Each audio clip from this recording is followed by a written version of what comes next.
नमस्कार दोस्तों, स्वागत है आप सबका हमारे YouTube चैनल के KS4 एजुकेशन पॉइंट में। दोस्तों, मैंने ज्योग्राफी के पिछले वीडियो में प्रथम अध्याय को समझाया और उनसे संबंधित कुछ प्रश्नों का हल किया। आइए इस अध्याय में बाकी के प्रश्नों को हल करते हैं। दोस्तों, मैंने पिछले वीडियो में मानव भूगोल की प्रकृति के कुल 5 प्रश्नों को हल किया। यदि आपने अब तक नहीं देखा है तो उन्हें एक बार देख लें। यदि पिछली वीडियो को आप एक बार देख लेते हैं तो आज की वीडियो आप लोगों को अच्छे से समझ आ जाएगी। चलिए दोस्तों, आज का वीडियो आरंभ करते हैं। आज का पहला और इस अध्याय का छठा प्रश्न है, नियतिवाद या निश्चयवाद विचारधारा से आप क्या समझते हैं। दोस्तों, भूगोलवेताओं ने मानव भूगोल का अध्ययन करने के लिए कई विचारधाराओं का प्रतिपादन किया। उनमें से एक विचारधारा नियतिवाद या निश्चयवाद का विचारधारा है। मानव भूगोल के अध्ययन के निश्चयवाद या नियतिवाद विचारधारा का प्रतिपादन जर्मन के भूगोलवेता रेटजेल महोदय ने किया था। इस विचारधारा के अनुसार मानव के अपेक्षा पर्यावरण अधिक शक्तिशाली थी और मानव के द्वारा किए जाने वाले सभी कार्य पर्यावरण के द्वारा नियंत्रित होते थे। नियतिवाद विचारधारा के अनुसार मानव को निष्क्रिय तथा पर्यावरण को शक्तिशाली रूप में प्रस्तुत किया गया है। सातवां सवाल है, नवनियतिवाद या नवनिश्चयवाद विचारधारा से आप क्या समझते हैं। दोस्तों, नवनियतिवाद या नवनिश्चयवाद आधुनिक विचारधारा है। इस विचारधारा के प्रतिपादक भूगोलवेता ग्रिफिथ टेलर महोदय थे। उनके अनुसार प्रकृति एक निश्चित सीमा तक ही मानव को प्रभावित करता है और मानव भी अपनी ज्ञान, अपनी बुद्धि और अपनी तकनीक का प्रयोग कर एक निश्चित सीमा तक ही प्रकृति को प्रभावित कर सकता है। अर्थात इस विचारधारा के अनुसार न तो प्रकृति मानव को प्रभावित कर सकती है और न ही मानव कभी प्रकृति को प्रभावित कर सकता है। दोस्तों, भूगोलवेता ग्रिफिथ टेलर द्वारा दिया गया नवनिश्चयवाद का सिद्धांत न तो मानव को ज़्यादा महत्व देता है और न ही प्रकृति को ज़्यादा महत्व देता है। इनकी नज़र में दोनों एक समान है, दोनों एक समान ताकतवर है। इस अध्याय का 8वां सवाल है, संभावनावाद की विचारधारा पर टिप्पणी लिखें। संभावनावाद की विचारधारा के प्रतिपादक भूगोलवेता विडाल डिला ब्लास महोदय थे। इस विचारधारा के अनुसार प्रकृति से अधिक प्रभावशाली मानव को माना गया है।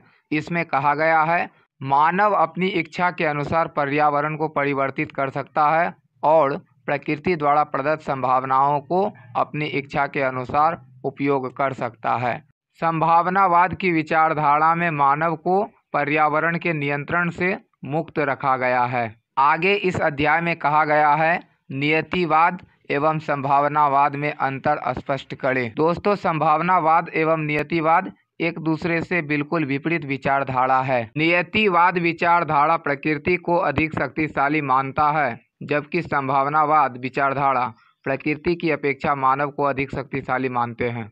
नियतिवाद विचारधारा मानव को निष्क्रिय मानते हैं तथा प्रकृति द्वारा नियंत्रित मानते हैं, जबकि संभावनावाद विचारधारा मानव को सक्रिय मानते हैं और प्रकृति के बंधनों से मुक्त मानते हैं। प्राचीन विद्वान अरस्तु, हेरोडोटस, रेटजेल तथा काम्ट जैसे विद्वानों ने नियतिवाद विचारधारा का समर्थन किया, जबकि आधुनिक विद्वान लुसियन फेब्रे, विडाल डिला ब्लास जैसे विद्वान ने संभावनावाद विचारधारा का समर्थन किया। दोस्तों, नियतिवाद विचारधारा के अनुसार प्रकृति का मानव के सभी कार्यों पर नियंत्रण होता है, जबकि संभावनावाद विचारधारा के अनुसार मानव स्वतंत्र है, अर्थात प्रकृति का मानव के किसी भी कार्यों पर किसी प्रकार का नियंत्रण नहीं होता है। इस प्रकार इन सभी बिंदुओं पर विचार करने पर हम देखते हैं, नियतिवाद एवं संभावनावाद विचारधारा एक दूसरे से बिल्कुल अलग हैं। दोस्तों, इस अध्याय का 10वां सवाल है, मानव विकास सूचकांक क्या है। मानव अर्थात व्यक्ति, विकास अर्थात विकास और सूचकांक मतलब उसकी सूची। दोस्तों, मानव के आर्थिक विकास की माप करने एवं दूसरे देश के नागरिक से इसकी तुलना करने हेतु संयुक्त राष्ट्र संघ द्वारा राष्ट्र विकास कार्यक्रम के अंतर्गत बनाया गया एक सूचक मानव विकास सूचकांक है। विभिन्न देश के लोगों के शिक्षा, स्वास्थ्य, जीवन स्तर की तुलना कर उनके विकास के स्तर को मापने तथा दूसरे देश के लोगों के साथ इसकी तुलना करने के सूची को मानव विकास सूचकांक कहते हैं। किसी देश के आर्थिक विकास का माप करने के लिए एकमात्र सूचक मानव विकास सूचकांक है। दोस्तों, मानव विकास सूचकांक में भारत दुनिया के 127वें नंबर पर है।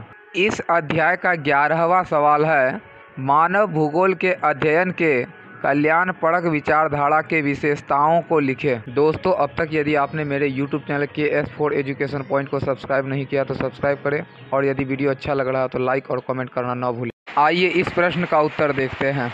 मानव भूगोल के अध्ययन के कल्याणपरक विचारधारा की निम्नलिखित विशेषताएं हैं। इस विचारधारा का विकास 1970 के दशक में हुआ। दोस्तों, कल्याणपरक विचारधारा में अध्ययन का मुख्य आधार कौन, कहाँ, क्या और कैसे है। इस विचारधारा के अंतर्गत समानता, निर्धनता, अभाव, झुग्गी बस्ती का अध्ययन किया जाता है। दोस्तों, मानव विकास के कल्याणपरक विचारधारा के अंतर्गत लोगों के आवास, शिक्षा, गरीबी जैसे मुद्दों को शामिल किया जाता है और अंत में इन सभी बिंदुओं से जानकारी एकत्रित कर उसे हल करने का प्रयास किया जाता है।